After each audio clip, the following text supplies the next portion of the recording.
Guys, good morning! Alam niyo kung bakit maganda yung araw ko? Kasi meron akong napakinggan na bagong kanta. I didn't really know kung matagal na to or bago lang.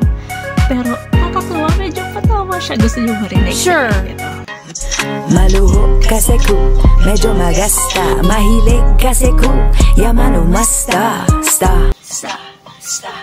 Basta may matira, tira, yaman o masta. Diba?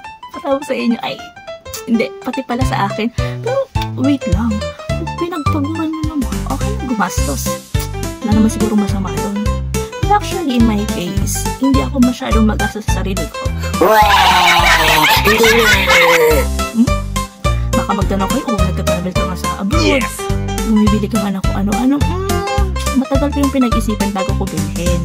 Okay, kung nagka-travel man ako sa Singapore, sa Thailand, pinaghirapan ko yun ng ilang taon. Pero sa totoo lang, mas magastos ako sa ibang tao. Every birthday nila, nagbibigay ako, di ba? Pag may occasion. Sa sarili ko, paminsan-minsan lang. Talaga. Pero kung natamaan kayo sa kanta, well, it's okay.